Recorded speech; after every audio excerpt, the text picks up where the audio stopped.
Hello मेरे प्यारे बच्चों, कैसे हो आप सब। आप सबका बायोबाइट्स पे बहुत बहुत स्वागत।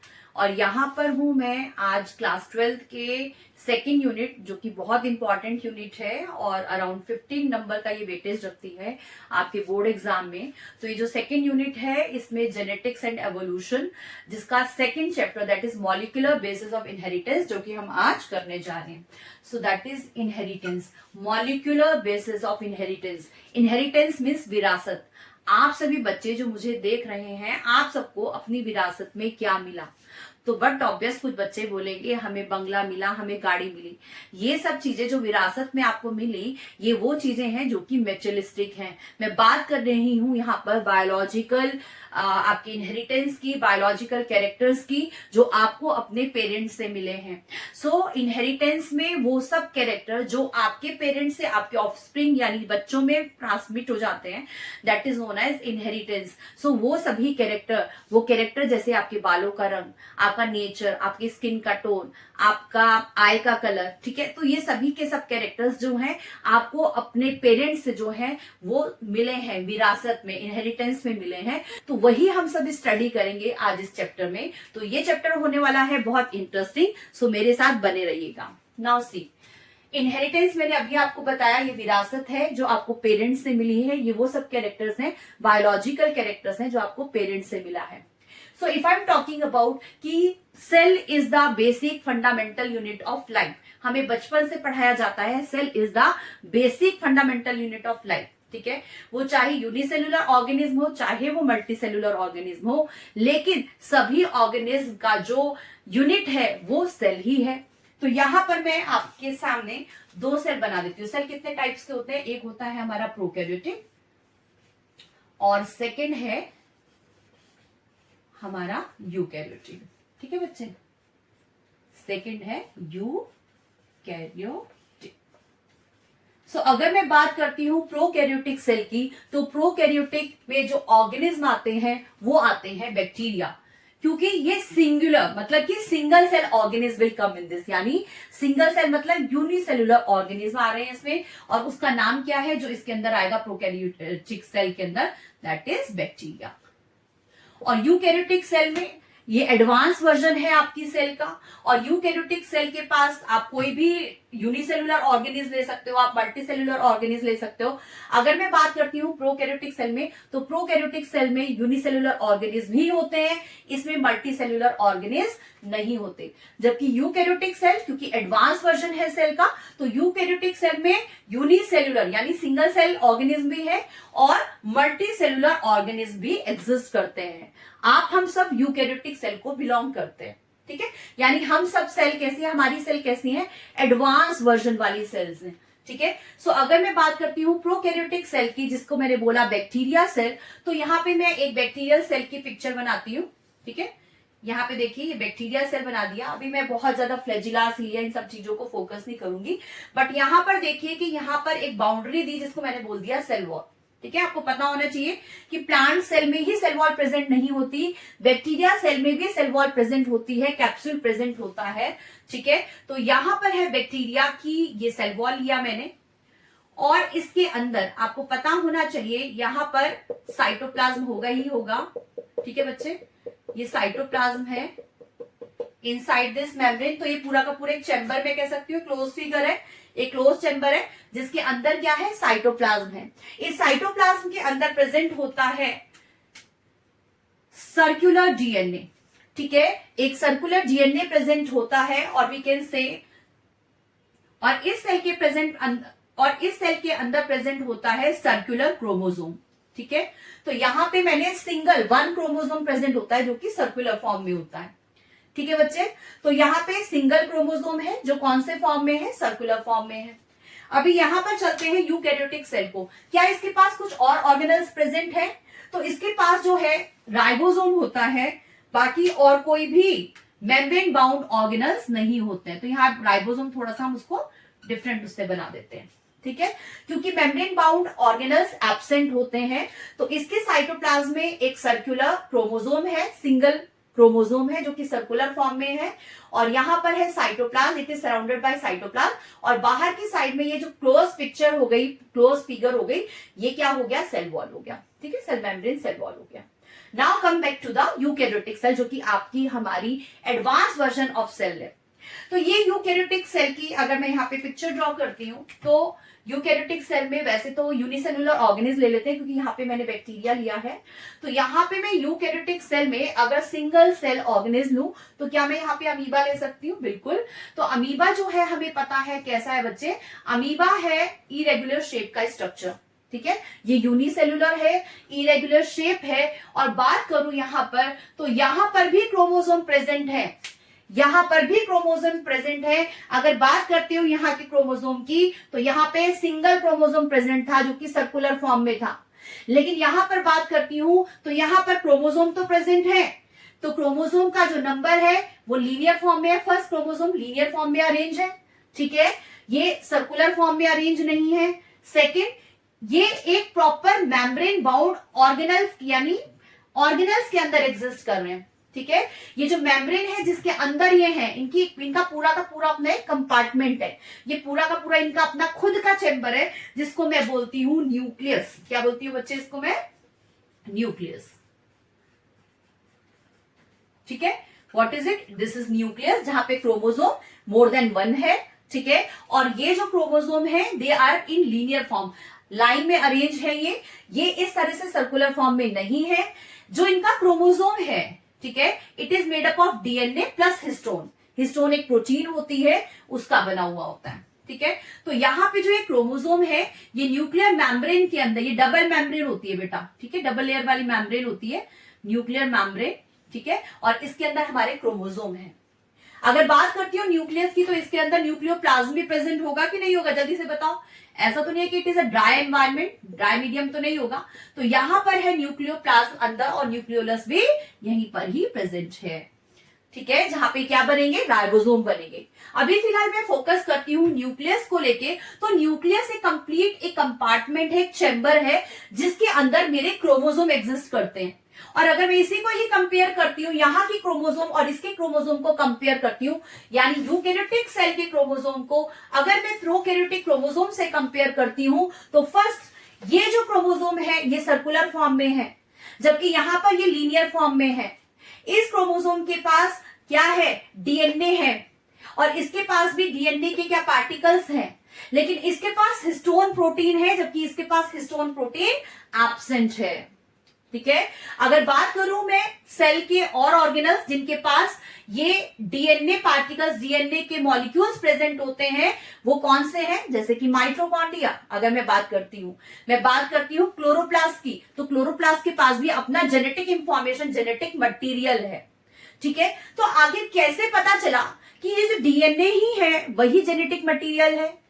क्योंकि आपकी सेल में तो बहुत सारे कंपोनेंट्स हैं, आपकी सेल में कार्बोहाइड्रेट है, आपकी सेल में एंजाइम्स, प्रोटीन्स हैं, आपकी सेल में फैट्स हैं, लिपिड्स हैं, तो आपने आखिर ऐसे कैसे आप कह सकते हो कि जेनेटिक मटेरियल ये जो है वो डीएनए है? किस तरह से कह सकते हैं? कोई इसका प्रूफ रहा होगा ना, कुछ इस तरह के एक्सपेरिमेंट हुए होंगे जब उन्होंने रिसर्च किया होगा कि what is the genetic material, आखिर कौन रिस्पॉन्सिबल है इस तरह के जेनेटिक इंफॉर्मेशन को जिसके पास है और उसके आगे वो पास ऑन करने में। नाउ सी, ये तो हुए यूनिसेलुलर ऑर्गेनिज्म जहां पर क्रोमोसोम है, और क्रोमोसोम जो है यहाँ पर देखिए मोर देन वन है, और इसको मैं न्यूक्लियस बोल रही हूँ, जबकि यहाँ पर इसी वाले स्ट्रक्चर को, क्योंकि नेकेड है, यहाँ पे अगर आप चेक करो तो ये क्रोमोसोम जो है ये नेकेड है, इसके पास कोई बाहर की मेम्ब्रेन नहीं है, कोई इसका अपना कंपार्टमेंट नहीं है, तो इसी को मैं बोलती हूँ न्यूक्लियोइड। क्या बोलती हूँ इसको मैं?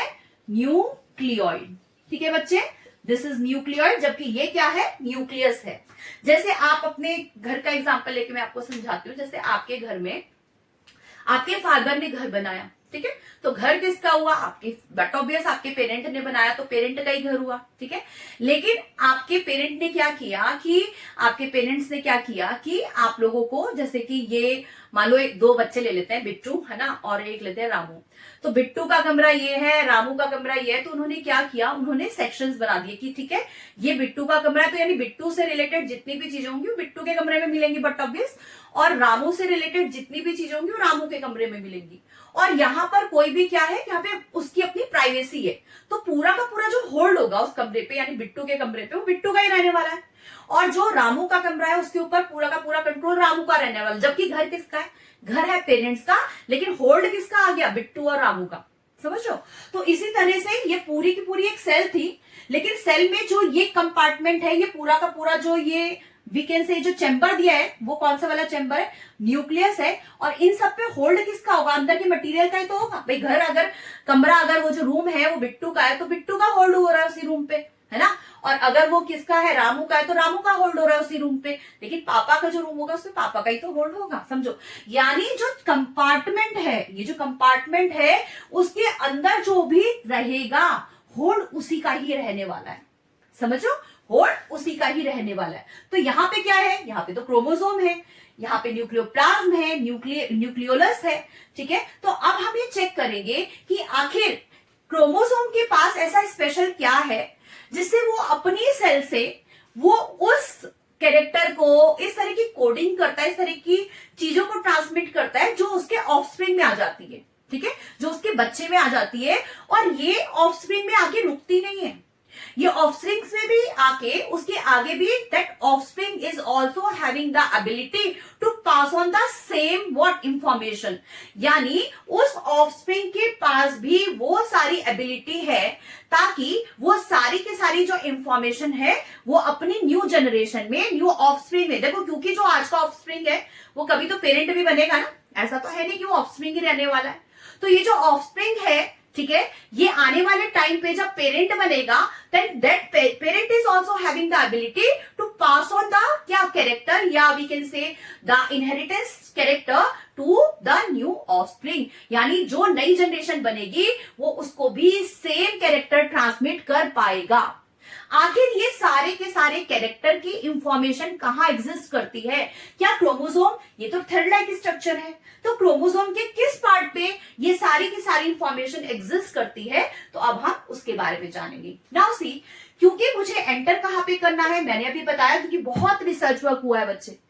We know that Gregor John Mendel is the father of genetics, लेकिन यू वोंट बिलीव कि जब उन्होंने अपना रिसर्च वर्क किया, अराउंड 7 इयर्स उन्होंने अपनी लाइफ के इनहेरिटेंस में दिए हैं, लॉ ऑफ इनहेरिटेंस के लिए दिए हैं, जहां पे उन्होंने 3 लॉ दिए थे, inheritance, law of dominance, law of segregation and law of independent assortment, जहां पे उन्होंने 3 लॉ दिए, ठीक है बच्चे। और 7 साल अराउंड उनकी लाइफ के उसमें लग गए। उस टाइम तक क्योंकि टेक्नोलॉजी इतनी एडवांस नहीं थी, टूल्स नहीं थे, तो मेंडल को खुद से नहीं पता जिनको वो फैक्टर बोल रहे हैं, जिनको वो कैरेक्टर बोल रहे हैं, आखिर उन सबका कॉज क्या है। उनके बाद, ठीक है, उनकी रिसर्च वर्क, उनकी इनफैक्ट वो डेथ भी हो गई थी, तब तक उनको ये पता नहीं चला था कि इसका कॉज क्या है। उन्होंने ये तो जरूर बोला था कि कुछ इस तरह के फैक्टर्स हैं जो आगे पास ऑन हो रहे हैं, लेकिन उसका कॉज क्या है, किसकी वजह से हो रहे हैं। तो इन सब की स्टडी जैसे जैसे बेटा हमारी टेक्नोलॉजी एडवांस होती रहती है, वैसे वैसे करके हम लोगों को नई नई क्या होती है, नई नई रिसर्च होती है, और उसके बिहाफ पे हम नई नई चीजों को एक्सेप्ट करते हैं और जान पाते हैं कि what is the cause of it, ठीक है। तो फादर ऑफ जेनेटिक्स को खुद नहीं पता था कि gene is responsible for that hereditary unit, यानी वो जो कैरेक्टर जो पास ऑन हो रहे हैं एक जनरेशन से दूसरे जनरेशन में, वो सारे की सारी कुंडली, वी कैन से, कहते हैं ना जब एक बच्चा होता है तो कुंडली बनाते हैं पेरेंट्स, ठीक है, तो सारी की सारी कुंडली किसके पास है, जीन्स के पास है। तो ये जो जीन है बेटा, जीन्स जो है 1909 में this word was coined by W Johnson. किसने किया है, डब्ल्यू जॉनसन। नाउ सी, अभी इस वर्ड को कैसे याद रखेंगे, क्योंकि बायो में क्या है कि बहुत सारे साइंटिस्ट के नेम हो जाते हैं, और क्योंकि इंडियन नेम नहीं होते तो we are somewhere we are confuse. तो आप इसको देखो कैसे याद कर सकते हो, जैसे आप लोग जब छोटे होंगे तो आपके पेरेंट्स से, बट ऑब्वियस मुझे लगता है ऐसा कि जॉनसन टेल्कम बेबी पाउडर आता है, तो जब बच्चे नहाते हैं तो उसके बाद जॉनसन टेल्कम जो है यूज किया जाता है ताकि टू फील दैम फ्रेश, ठीक है, बहुत फ्रेशनेस फील होती है, एक अच्छा कूलिंग इफेक्ट आता है। तो जॉनसन पाउडर से आप याद कर सकते हो, although spelling is different, but remember this word Johnson को, क्योंकि ये देखो बच्चों से, पेरेंट्स से रिलेटेड सब चीजें चल रही हैं, तो यहाँ पे आप याद रखेंगे जॉनसन नेम से, जॉनसन बेबी पाउडर से। Genes word was coined by W Johnson, ठीक है, इन 1909, ठीक है बच्चे, 1909 में ये वाला जो वर्ड है वो जॉनसन ने, ठीक है, वो कॉइन किया। Now come to the next. मैंने अभी बताया कि क्रोमोसोम के पास इस तरह की कुछ यूनिट्स हैं जिनके पास आपकी इंफॉर्मेशन यानी आपकी कुंडली यानी आपके सारे कैरेक्टर्स की कुंडली उनके पास एग्जिस्ट है। नाउ सी, अगर मैं चाहती हूं कि इन क्रोमोसोम को स्टडी करूं, ठीक है, अगर मैं चाहती हूं कि मैं इन क्रोमोसोम को स्टडी करूं, चाहे वो प्रोकैरियोटिक सेल का क्रोमोसोम हो चाहे वो यूकैरियोटिक सेल का क्रोमोसोम हो, अगर मेरा टारगेट रीजन ये है, ठीक है, और यहां पर मेरा टारगेट रीजन ये है, तो आप मुझे ये बताइए कि अगर मेरे को ये टारगेट रीजन को ही, ठीक है, टारगेट करना है तो मैं यहां पर कैसे पहुंचूंगी। बट ऑब्वियस आप कहोगे मैम ऐसे करो, सबसे पहले सेल मेम्ब्रेन हटा दो। तो मैंने कहा बिल्कुल ठीक, मैं सेल मेम्ब्रेन हटा देती हूँ। देखो किसी भी उसमें एंट्री करने के लिए मुझे करना पड़ेगा ना, दरवाजे रूम डोर तो खोलने पड़ेंगे तभी तो आई कैन एंटर, ठीक है। तो मैं आपने कहा मैम क्योंकि ये तो सेल है ना बच्चे, तो सेल का मैंने क्या, आपने बोला कि मैम मेम्ब्रेन हटा दो, ठीक है, तो हटा दिया। अभी क्या हुआ, क्या मैं क्रोमोसोम तक पहुंची? तो नहीं, क्योंकि it was surrounded by what, cytoplasm था। तो ये साइटोप्लाज्म को भी सब कुछ रिमूव करना पड़ेगा, है ना, साइटोप्लाज्म को, ठीक है। अभी साइटोप्लाज्म के बाद मैंने देखा कि यहां पर क्या मैं यहां पर पहुंच पाई, क्रोमोसोम के पास पहुंच पाई, मैं पास तो पहुंची, लेकिन अभी मेरा उसका डायरेक्ट कांटेक्ट नहीं हो पा रहा है, मैं डायरेक्ट उसको चेक नहीं कर पा रही हूं क्योंकि it is surrounded by nuclear membrane, ठीक है बच्चे। ये डबल मेम्ब्रेन स्ट्रक्चर होता है न्यूक्लियर मेम्ब्रेन, और इसके बीच बीच में क्या होते हैं, पोर भी होते हैं, जिसको बोलते हैं न्यूक्लियर पोर, ठीक है। तो अभी मैंने क्या किया, बट ऑब्वियस अगर मैं न्यूक्लियर मेम्ब्रेन को हटा दूंगी तो क्या होगा, देखिए न्यूक्लियर मेम्ब्रेन भी हटा दिया हमने, ठीक है बच्चे। नेक्स्ट स्टेप में न्यूक्लियर मेम्ब्रेन भी हटा दिया। तो अभी मैं क्या देख पा रही हूँ, अरे क्या ये तो क्रोमोसोम यानी ये थ्रेड लाइक स्ट्रक्चर, ये thread like structure now I can see, ठीक है बच्चे। अभी मुझे यहाँ पर क्या दिख रहे हैं, यहाँ पर मुझे दिख रहा है थ्रेड लाइक स्ट्रक्चर। तो यानी ये क्या है, ये वही तो है जिसको मुझे रिसर्च, मुझे चेक करना है, मैं जानना चाहती हूँ, मैं इसको फोकस करना चाहती हूँ, उसको देखना चाहती हूँ कि आखिर ये जो हमारी कुंडली यानी हमारी जितनी भी इंफॉर्मेशन, हमारे जितने भी कैरेक्टर्स हैं वो कहाँ एग्जिस्ट करते हैं, किस फॉर्म में एग्जिस्ट करते हैं, उनके पास ऐसा क्या है। सो यहां से हमारी जर्नी स्टार्ट होती है इस चैप्टर को लेकर, लेकिन इससे पहले आपको ये सब क्लियरिटी होना बहुत बहुत जरूरी है। अगेन अगर मैं प्रोकैरियोटिक सेल की बात करती हूँ, ये तो यूकैरियोटिक सेल की बात की हमने, है ना बच्चे। तो आप लास्ट में कहां पर पहुंच गए, क्रोमोसोम पर पहुंच गए। कहां पहुंचे बच्चे, क्रोमोसोम, ठीक है। और यहां से बट ऑब्वियस न्यूक्लियोप्लाज्म है, तो बट ऑब्वियस मैट्रिक्स जैसा स्ट्रक्चर होगा तो निकल जाएगा, और लास्ट में मेरे पास बचता है क्रोमोसोम। और अब मैं one by one in chromosome को स्टडी करूंगी, ठीक है। यहाँ अगर मैं बात करती हूँ प्रोकैरियोटिक बैक्टीरिया सेल की, तो यहां पर भी मुझे अगर क्रोमोसोम को स्टडी करना है तो सबसे पहले मुझे क्या है, सेल वॉल को रिमूव करना पड़ेगा। तो हमने कर लिया, ठीक है बच्चे। इसके बाद जब मैंने सेल वॉल को रिमूव किया, फिर तो साइटोप्लाज्म आ गया, तो साइटोप्लाज्म को भी तो रिमूव करना पड़ेगा, बिल्कुल करना पड़ेगा। तो यहाँ पे ले लेते हैं हम साइटोप्लाज्म को भी रिमूव कर देते हैं, ठीक है। अच्छा, अभी अगर हमने साइटोप्लाज्म को भी रिमूव कर दिया है तो नाउ व्हाट इज लेफ्ट, यहाँ पे तो क्या था, ये तो सिंगल क्रोमोसोम जो था, जो कि सर्कुलर फॉर्म में था ही, इट इज लेफ्ट ओनली। और बट ऑब्वियस अब मैं यहाँ पे इस क्रोमोसोम को स्टडी कर सकती हूँ, ठीक है। तो इस तरह से अब मुझे टारगेट मेरा क्या हो गया, क्रोमोसोम। क्या आपको यहां तक की क्लियरिटी है, ठीक है। आपको यहां तक की क्लियरिटी होना बहुत जरूरी है, क्योंकि यहीं से ही हमारी जर्नी स्टार्ट होती है इस चैप्टर की। लेकिन अभी मैं चेक करना चाहती हूं कि आखिर ये क्रोमोसोम पे क्या है। तो मैंने क्या किया, एक क्रोमोसोम लिया, रेड कलर से लिया, तो ऑलरेडी मैं रेड से ही करती हूँ इसको, ठीक है बच्चे। ये रेड कलर का मैंने क्रोमोसोम बना दिया। नाउ मैं इसको चेक करना चाहती हूँ, इसको देखना चाहती हूँ कि इसके पास इस तरह की क्या इंफॉर्मेशन कहाँ पे एग्जिस्ट कर रही है, वो कुंडली कहाँ पर है, जिसकी वजह से सारे कैरेक्टर पेरेंट्स या ऑफस्प्रिंग में आ रहे हैं, है ना। इससे पहले कुछ और देखते हैं, जैसे कि अभी मैंने अमीबा सेल ली थी, ठीक है। तो अमीबा की सेल कैसी है, यूनिसेलुलर है और इरेगुलर शेप की है। तो आप ये देखो कि जो अमीबा की सेल है, ठीक है बच्चे, अमीबा की सेल है, अगर ये रिप्रोडक्शन का प्रोसेस करेगी तो इसको क्या करना पड़ेगा, रिप्रोडक्शन का प्रोसेस करने के लिए इसको अपने ऑफस्प्रिंग बनाने पड़ेंगे, राइट। रिजल्ट क्या है मेरा, कि मुझे ऑफस्प्रिंग बनाने पड़ेंगे, फिर इंक्रीज द नंबर। अगर मैं बोलती हूं कि अगर ये अमीबा अपने साइज में इंक्रीज कर जाए, अरे तो साइज में इंक्रीज करने से उसका नंबर इंक्रीज तो नहीं हुआ, नंबर तो एक ही रहा ना, समझ में आ रही है, नंबर तो एक ही रहा, लेकिन what is happening, size is increasing, area जो है उसका वो इंक्रीज हो रहा है, जबकि नंबर इंक्रीज नहीं हुआ। तो क्या इससे ऑफस्प्रिंग बना? नहीं। इसके लिए मुझे क्या करना पड़ा, क्योंकि मुझे सेम अमीबा बनाना है ना। अमीबा का जो ऑफस्प्रिंग होगा वो भी तो अमीबा ही होगा ना, तो इरेगुलर शेप है। लेकिन अगर मैं यहाँ पर डिवीजन कर रही हूँ, सेल का डिवीजन कर रही हूँ, तो बट ऑब्वियस अगर सेल डिवाइड करेगी बच्चे, तो सबसे पहले न्यूक्लियस का डिवीजन होना चाहिए, है ना। जो अभी आपने निकाला ना, पूरा न्यूक्लियर मेम्ब्रेन को रप्चर किया, उसके बाद आप क्रोमोसोम पर पहुंच रहे हो, जो आप स्टडी करने वाले हो। लेकिन जानो कि ये जो न्यूक्लियस है, इस न्यूक्लियस का डिवीजन हुआ, जिसकी वजह से इसके पास ये पावर भी थी। देखो इसके पास पावर भी थी, क्योंकि देखो अगर मान लो ये सेल बिना कुछ लिए सिर्फ डिवाइड कर जाएगी, चलो माना आपने कहा कि मैम इसके पास अपना न्यूक्लियस था और ये वाली सेल डिवाइड, तो ये सेल एम्प्टी थोड़ी होगी। क्योंकि देखो जेनेटिक इंफॉर्मेशन कैसे ट्रांसमिट होगी, इस वाली सेल के पास अगर ये डिट्टो जीरोक्स कॉपी अपनी बना पाई, तभी तो सेम होगा ना, तभी तो इसकी इंफॉर्मेशन उसमें पास ऑन होगी इसके ऑफस्प्रिंग में।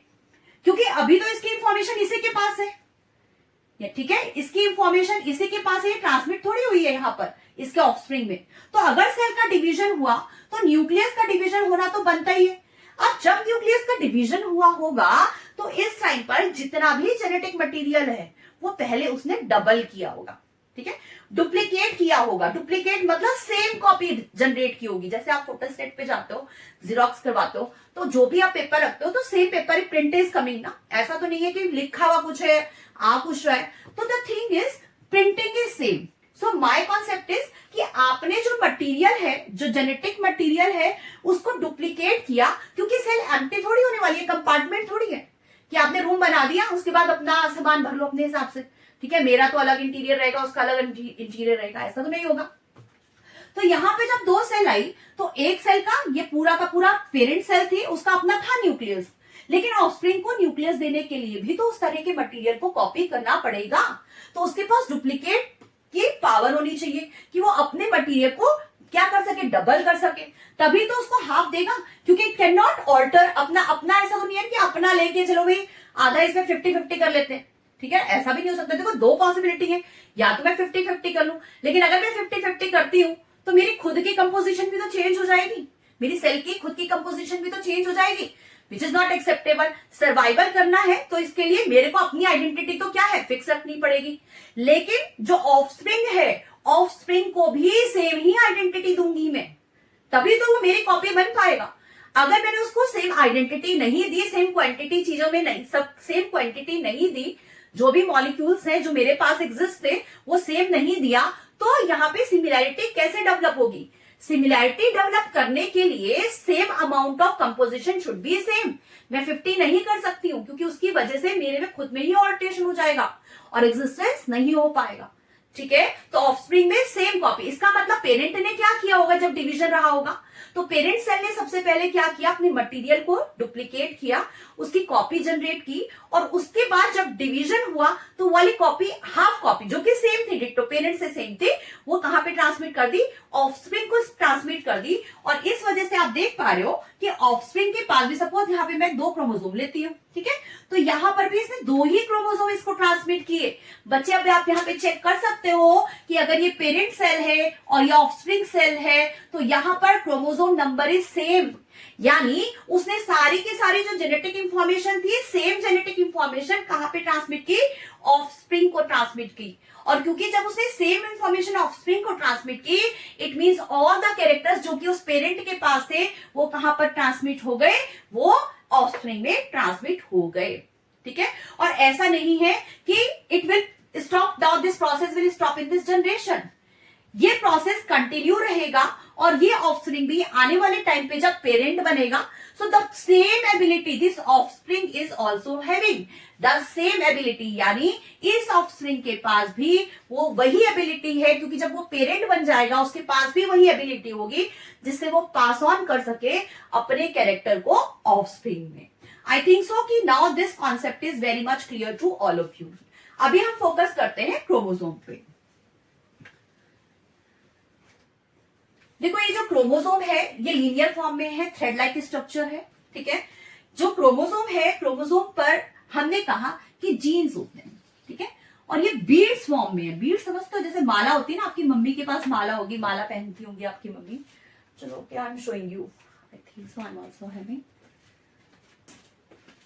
So यहाँ पर है मेरे पास, ये देखो रुद्राक्ष की माला है। तो ये जो बीड्स देख रहे हो ना, रुद्राक्ष क्या हो गए, ये बीड्स हो गए। और यहाँ पे देखो साइड में इनके बीच में देख पा रहे हो आप, यहाँ पे ये थ्रेड है। तो थ्रेड क्या हुआ, थ्रेड तो क्रोमोसोम हो गया, ठीक है। और ये जो बीड्स हैं, ये जो बीड्स देख रहे हो रुद्राक्ष वाले जो बीड्स हैं, ये क्या है बच्चे, ये है जीन्स। क्या है ये, genes. So these genes are the hereditary unit. आखिर आपकी बॉडी में जितने बायोलॉजिकल, जितने ट्रेड्स, जितने कैरेक्टर आपके पास हैं, जो आपको अपने पेरेंट्स से आए हैं, ठीक है, पेरेंट ने ट्रांसमिट किए कि ठीक है ये सारे ऑफस्प्रिंग में जाने चाहिए, ठीक है। तो ये सारे के सारे किस में एग्जिस्ट करते हैं, जीन्स में। तो ये इस तरह से बीड लाइक स्ट्रक्चर है, आप यहाँ पे चेक कर सकते हो। देखो बच्चे, आप इसको चेक कर सकते हो। और यहाँ पे देखो क्रोमोसोम बिल्कुल लीनियर फॉर्म में थ्रेड लाइक स्ट्रक्चर है, और जहां पे क्या अरेंज है, जीन्स अरेंज है। तो अभी हम one by one we will study कि आखिर ये जीन्स के कैरेक्टर क्या है, ठीक है, और आखिर ये जीन्स के पास ये हेरिडिटरी इंफॉर्मेशन किस तरह से है, ठीक है।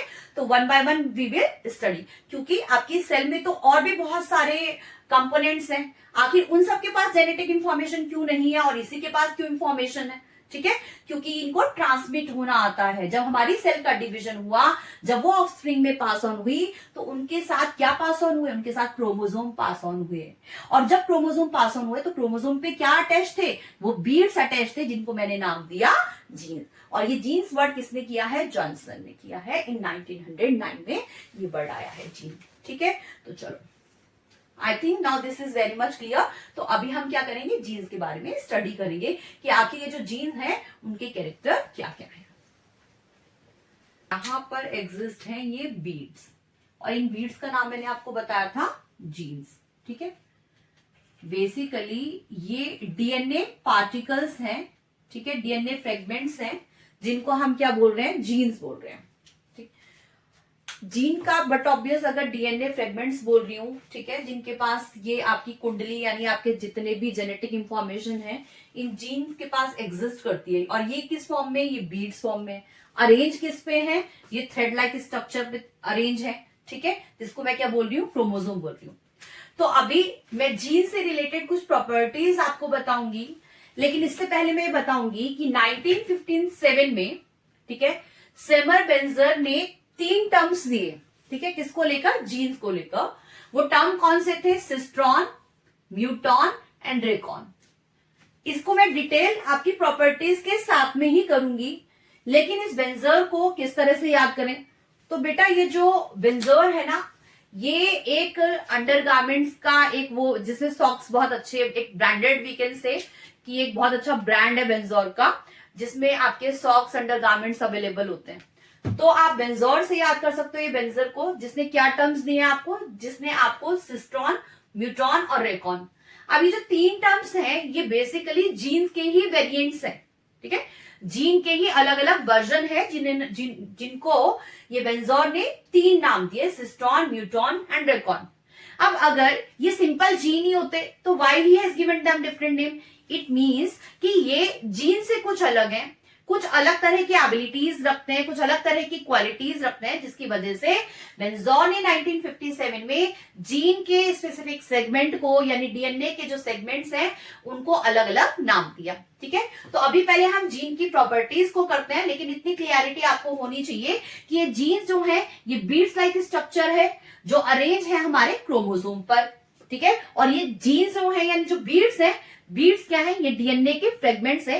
क्योंकि आपको पता होना चाहिए कि जो ये क्रोमोसोम है, यूकैरियोटिक सेल का क्रोमोसोम जो है, it is made up of what, DNA plus histone protein. कौन सी प्रोटीन होती है इसमें, हिस्टोन प्रोटीन होती है।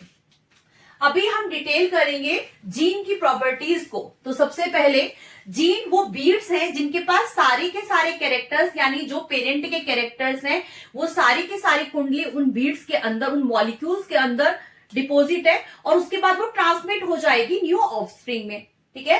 तो it determine the physical and metabolic characteristic of the cell. But obvious आपकी जितनी भी सेल है, सभी सेल के पास क्रोमोसोम्स हैं, और क्योंकि सभी सेल के पास क्रोमोसोम्स है, और क्रोमोसोम, सभी क्रोमोसोम के पास क्या है, ये जीन का अरेंजमेंट है, इस तरह से लीनियर फॉर्म में दे आर अरेंज। तो what they are doing, they determine the physical and metabolic characteristic of the cell. आपकी हर एक सेल का ठीक है। आपकी हर एक सेल का जितने भी फीचर्स है वो कौन कर रहा है, कौन डिसाइड कर रहा है, it is decided by your gene, ठीक है। ये आपके जीन डिसाइड कर रहे हैं। Is it clear? Now come to the next. जो क्रोमोसोम पर ये जीन्स की पोजीशन है इट इज फिक्स्ड। ऐसा नहीं है कि randomly they are arranging in other way. ये जो जीन्स का जो अरेंजमेंट है इन क्रोमोसोम्स पर ये फिक्स्ड है। जैसे अगर बात करती हूं कि ये टॉप वाला जो है सपोज ये आई कलर को लेकर है, और सपोज ये वाला कलर स्किन को लेकर है, और ये वाला सपोज हम ले लेते हैं कि आपके हेयर कलर को लेकर है, ठीक है। तो ये जो जीन का अरेंजमेंट होगा ये फिक्स्ड है। ऐसा नहीं है कि आपके पास जब वो जा रहा होगा तो एच ऊपर हो जाएगा, एस नीचे हो जाएगा या ई नीचे हो जाएगा। So the sequence is what fixed. यहां पर जो जीन्स की जो पोजीशन है वो फिक्स्ड है। आप इसको ऑल्टर, इसके जो इसको ट्रांसफॉर्म नहीं कर सकते। जीन के पास ये क्वालिटी है, ठीक है। ये उसका कैरेक्टरिस्टिक फीचर है कि जो भी उसकी पोजीशन लीनियर फॉर्म में क्रोमोसोम पर रहेगी, फर्स्ट लीनियर फॉर्म में रहेगी, वो पोजीशन उनकी फिक्स्ड है। आप उनको चेंज नहीं कर सकते हो। जो ऑफस्प्रिंग में भी सपोज अगर ये देखो पेरेंट मैंने क्रोमोसोम सपोज मैं इसको चेक करी, उस पर रिसर्च चल रही है मैंने, ठीक है। सो अगर हमारे इस पेरेंट क्रोमोसोम पे रिसर्च चल रही है तो ये सेम कॉपी बनाएगा तभी तो ऑफस्प्रिंग में ट्रांसमिट करेगा ना, उसको सेम कॉपी बनेगी। यानी जब वो सेम कॉपी पेरेंट मतलब ऑफस्प्रिंग में जब वो ट्रांसमिट होगी तो वहां पर भी सीक्वेंस ESH ही रहेगा, चेंज नहीं होगा। सो position is fixed. Now linear order, अभी मैंने आपको बताया हाउ दे आर अरेंज। ये जो जीन्स है किस तरह से अरेंज है, लीनियर ऑर्डर में अरेंज है। इसके बाद a single gene exist in several different form. देखो आपने केमिस्ट्री में आइसोमेरिज्म पढ़ा होगा। आइसोमेरिज्म में बेसिकली है क्या कि आपका फॉर्मूला तो सेम है, लेकिन अगर उनका स्ट्रक्चर में, अगर उसके स्ट्रक्चर में अगर आप देख रहे हो कि उसकी पोजीशन चेंज हो रही है जिसकी वजह से उनका एक डिफरेंट फॉर्म आ जाता है। इनफैक्ट आप उनको आइडेंटिफाई भी नहीं कर पाते हो कि what is the actual thing, ठीक है। So what is happening, they are showing isomerism. So क्या मैं ये कह सकती हूँ कि मेरे जीन भी आइसोमेरिज्म शो कर रहे हैं? यानी उनका स्ट्रक्चर जो फॉर्मूला है, फॉर्मूला तो सेम है, लेकिन बिकॉज ऑफ द पोजीशन, उनका पोजीशन चेंज हो गया है जिसकी वजह से they are showing several different form, ठीक है। जिसको हम क्या बोलते हैं, अलील बोलते हैं, ठीक है। क्या बोलते हैं बच्चे इसको, हम अलील बोलते हैं। Now come to the next. आपके जीन के पास प्रॉपर्टी होती है कि अगर वो किसी अल्ट्रावायलेट रेडिएशन में, टेम्परेचर में, sometimes they can alter. But obvious alter मतलब क्या हुआ, अब ये जीन है तो उसका कोई मॉलिक्यूलर कंपोजिशन तो होगा ही होगा। अब अगर ये मॉलिक्यूलर कंपोजिशन में कुछ ऑल्ट्रेशन हो जाए, यानी कोई भी कंपोनेंट या तो ऐड हो जाए या वहां से एग्जिट कर जाए, तो जिसकी वजह से जीन का जो कंपोजिशन है, जो फॉर्मूला है, इट कुड चेंज, वो चेंज हो जाएगा। और क्योंकि अगर उसका फॉर्मूला चेंज हो गया तो क्या जीन वो प्रीवियस वाली जीन ही रहेगी, तो हम कहेंगे वो तो नहीं रह सकती, क्योंकि उसके लिए the formula should be specific, molecular formula should be specific. लेकिन अगर उसमें कुछ ऑल्टरेशन हो रही है, चेंज किसमें हो रहा है, मॉलिक्यूलर स्ट्रक्चर में चेंज हो रहा है, तो अगर उसके मॉलिक्यूलर स्ट्रक्चर में कुछ भी चेंज हो रहा है so it will shows what, यानी वो शो कर रहा है म्यूटेशन को। म्यूटेशन में क्या होता है, ऑल ऑफ सडन चेंजेस हो जाते हैं, ठीक है। वो किसकी वजह से होते हैं, वो जीन्स की वजह से होते हैं। जैसे कि एक एग्जांपल्स के थ्रू मैं आपको इसको समझाती हूँ। जैसे आप देखिए, आपकी सपोज एक फैमिली, आपकी फैमिली है, ठीक है। आपकी फैमिली में सभी के जो आई कलर है वो ब्लैक है, बट आप देखते हो कि आपकी फैमिली में एक नया मेंबर आया, ठीक है, एक नया बच्चा है जिसका बर्थ हुआ, लेकिन इस टाइम आप क्या देख रहे हो कि उसकी आंखें जो है वो ब्लूइश टोन में है। तो अब आपकी फैमिली में तो सभी की आंखें ब्लैक थी, तो आखिर ये ब्लू आई कलर वाला बच्चा किस तरह से आ गया, क्योंकि उसके जो आई कलर का जो जीन था उसमें ऑल्ट्रेशन हो गया, उसमें म्यूटेशन हो गया। म्यूटेशन मतलब all of sudden changes in molecular what structure, यानी मॉलिक्यूल जो था जिसकी वजह से जो जीन का जो मॉलिक्यूलर स्ट्रक्चर था उसमें कुछ इस तरह के चेंजेस हुए जिसकी वजह से उसका इंपैक्ट भी तो आएगा ना फिर। बट ऑब्वियस अगर उसका मॉलिक्यूलर फॉर्मूला चेंज होगा तो उसकी वजह से उसका एक्सप्रेशन भी तो चेंज होगा। Earlier it was for black colour, लेकिन अभी क्योंकि उसका फॉर्मूला चेंज हो गया है, उसमें एक्सप्रेशन चेंज होगा ही होगा। Now this is for blue colour, दे तो वो आई का कलर ही रहा है, but now this time the colour has change. तो इसका मतलब क्या हुआ, शो अ सडन चेंज, यानी every time it is not like that कि हर बार वो सडन चेंज करने ही करने वाला है, बट यस कहीं ना कहीं उसकी ये प्रॉपर्टी है कि वो it can show sudden change. What we call this process, हम बोलते हैं म्यूटेशन। इस प्रोसेस को बोलते हैं म्यूटेशन, जहां पर आपका जीन जो होता है वो ऑल ऑफ सडन चेंज कर जाता है। ठीक है, सो यहां पर अगर बात करती हूं तो देखो हर जैसे क्रोमोसोम के ऊपर तो बहुत सारे जीन्स अरेंज है ना, तो सबके सब क्रोमोसोम में ये सारे के सारे जीन्स तो म्यूटेशन शो नहीं करेंगे ना, कोई म्यूटेशन को शो करेगा। तो जो जीन म्यूटेशन को शो करेगा, I will say that this is muton. क्या बोल रही हूं मैं, उसको म्यूटॉन बोल रही हूं, जिसकी वजह से एक्सप्रेशन विल ऑल्सो चेंज। ठीक है, सो यहां पर आप क्या चेक कर रहे हो कि ऑल्ट्रेशन हो गया, यानी मैं अब उस जीन को क्या बोलूंगी, क्या मैं उस जीन को अभी नॉर्मल जीन ही बोलूंगी, नहीं, अभी मैं उसको बोल रही हूँ म्यूटन। क्या बोल रही हूँ बच्चे मैं इसको, muton, because it has done mutation. क्या किया इसने, म्यूटेशन किया। नाउ सी, यहां पर आपको जीन्स दिख रहे हैं, सपोज मेरा ये वाला जो जीन था इसने म्यूटेशन किया, तो बट ऑब्वियस इसका केमिकल कंपोजिशन कुछ चेंज हुआ होगा। अगर इसका केमिकल कंपोजिशन चेंज हुआ होगा तो कुड इट पॉसिबल कि जो ये साइड वाला जो इसके साथ में बिल्कुल अटैच में है, अटैचमेंट पे है ये, है ना, ये जीन है, वो इसके साथ कंबाइन कर जाए, हो सकता है ना, पॉसिबिलिटी है, क्योंकि बेसिकली दीज आर केमिकल्स, और केमिकल कब तक रिएक्शन करते हैं आपको पता होना चाहिए, जब तक उनको स्टेबिलिटी नहीं मिलती।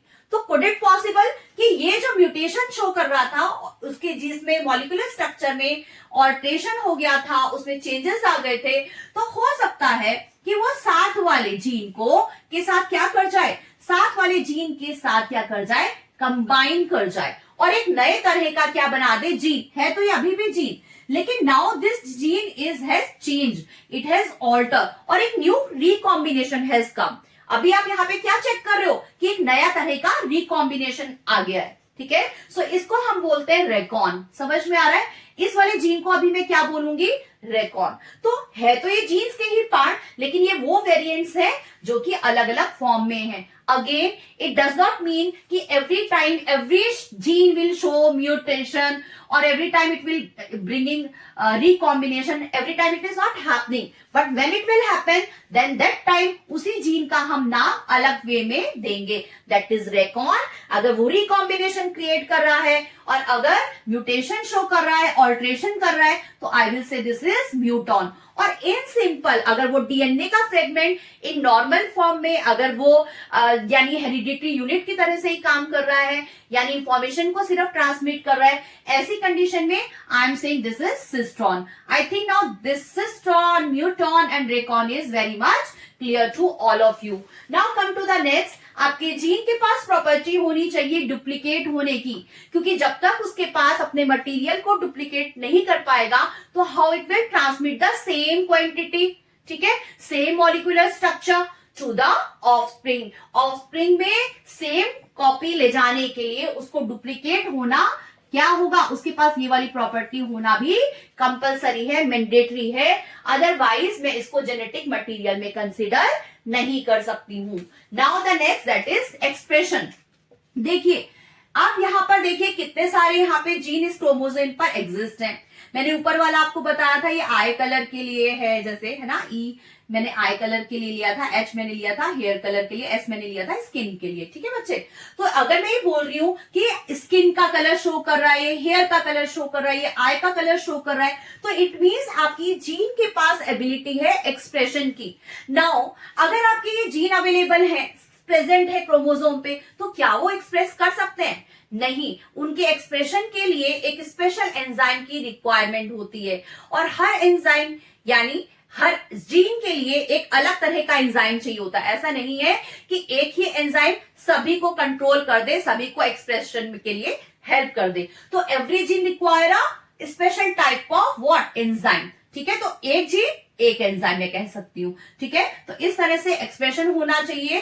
ठीक है, जो किस पे कंट्रोल है, जीन का एक्सप्रेशन किस पे कंट्रोल है, जीन का एक्सप्रेशन कंट्रोल है एंजाइम पर, क्योंकि हमारी बॉडी के अंदर बहुत सारी बायोकेमिकल रिएक्शंस होती रहती हैं। ठीक है। So in total we have completed this gene. आप इसका स्क्रीनशॉट ले लीजिए क्योंकि इस छोटे से पैक में आपको बहुत सारी चीजें मिल गई हैं। आपने जीन के बारे में जाना कि जीन को किसने, ये जो टर्म है किसने कॉइन किया था, जीन की जो ये अलग अलग फॉर्म है, अलग अलग यूनिट्स हैं, ये आपने देखी, जीन की प्रॉपर्टीज क्या है वो आपने देखा, और किस तरह से क्रोमोसोम पे ये एग्जिस्ट होता है, जीन का एक्सप्रेशन किस तरह से होता है। So this you have done in this, we can say we have covered all this thing in this video.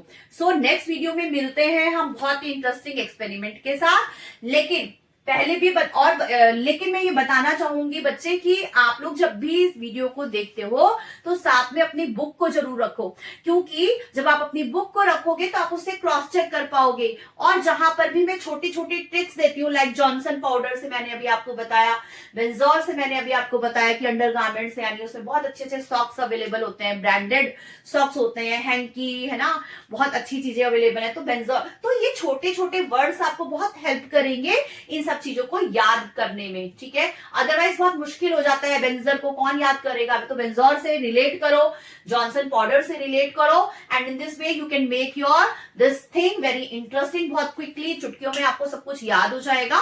लेकिन हाँ, स्पेशल मैं पहले फिर से बताऊंगी कि आपको नोट्स बनाने ही बनाने हैं। और वो नोट्स कब बनेंगे, जब आप अपने साथ में हमेशा एक बुक, अपना रजिस्टर और पेन अपने साथ में रखेंगे और साइड बाय साइड आप इसको नोट भी करते चलो, ठीक है।